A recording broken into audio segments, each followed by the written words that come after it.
The 10 Days of Thunder rumble on this afternoon as the Xfinity Series fires up with the Hisense 4K TV 300. Now, some of the favorites found themselves in trouble on the outside looking in early at Charlotte Motor Speedway.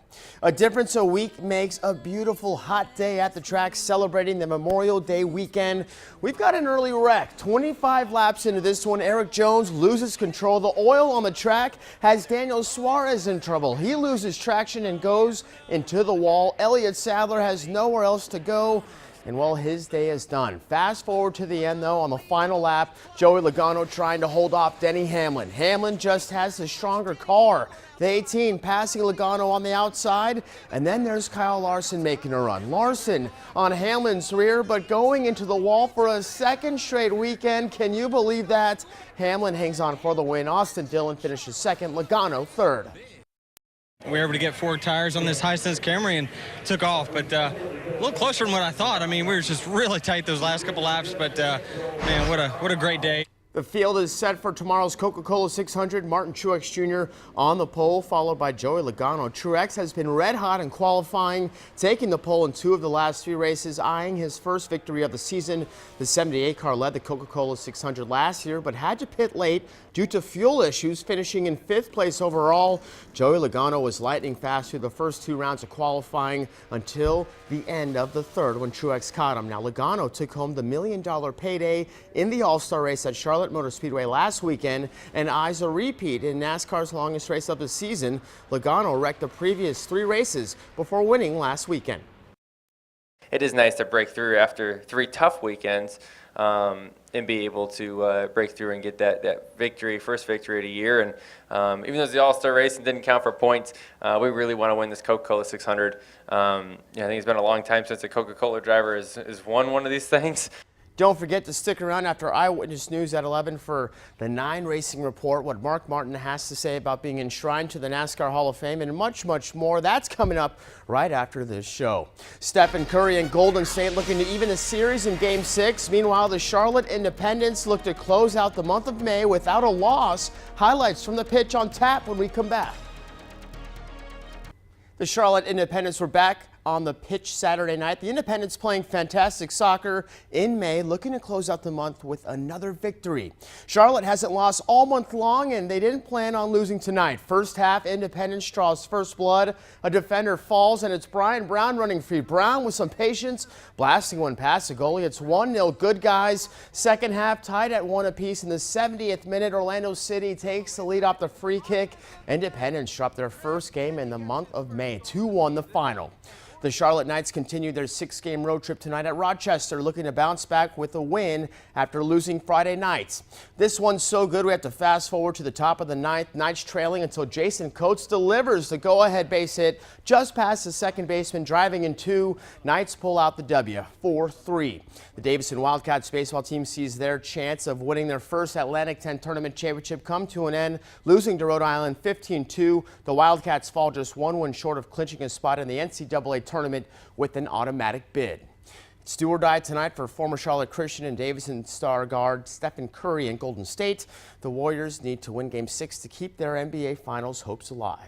To Chesapeake Arena we go, a thunderous crowd for OKC. They were roaring early second quarter. Kevin Durant going to work over Draymond Green. It's an 11-point lead under 4 minutes to play before the half. It's Curry driving, finding his fellow Splash brother Klay Thompson. He's going to hit the 3. Golden State just over 32% from the field.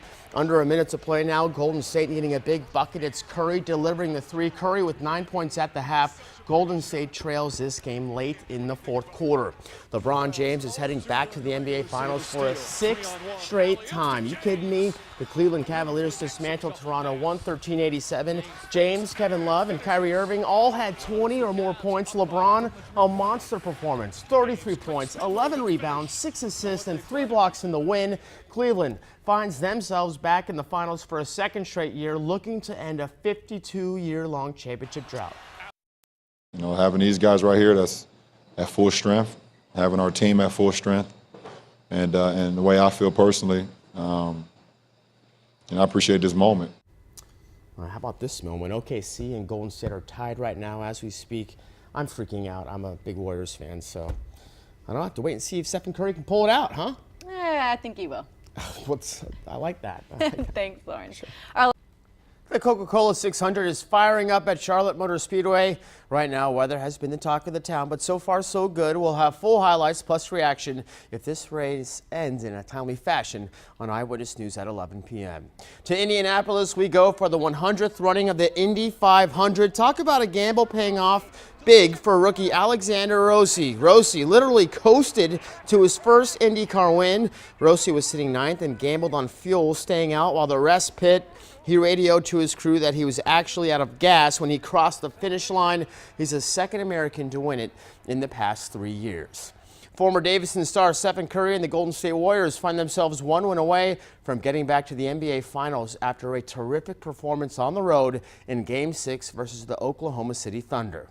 Game 6 was one for the ages. You can only imagine how Game 7 is going to be like a heavyweight bout. The Warriors and Thunder went blow for blow, but it was Curry and company who prevailed at the end. Curry, 31 points, 10 rebounds, 9 assists, and 2 crucial steals, as well as the dagger in the end. Curry is going to be high up the glass, sealing the win. That's what MVPs do in crucial moments.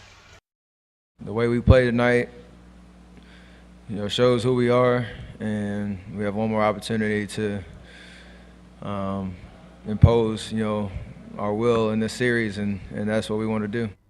Curry did his job, but it was fellow Splash brother Klay Thompson who really stole the show, keeping Golden State in the ball game down the stretch. Thompson hit an NBA record 11 three-pointers on his way to 41 points. He scored 19 points in the fourth quarter, going 5 for 6 in the final frame of the game.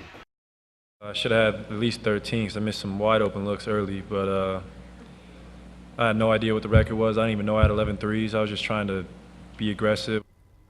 After coming from behind with a 2-run ninth inning last night and securing a 4-3 win over Rochester, the Charlotte Knights look to take the rubber match this afternoon versus the Red Wings. Charlotte had their work cut out for them. Top of the fifth, trailing 2-1. It's Jason Coates knotting this one up. Coates, red hot as of late, a solo shot to left, his 6th on the year. He went 4 for 5 in this one, but it's not enough. Bottom 6, Rochester takes the lead.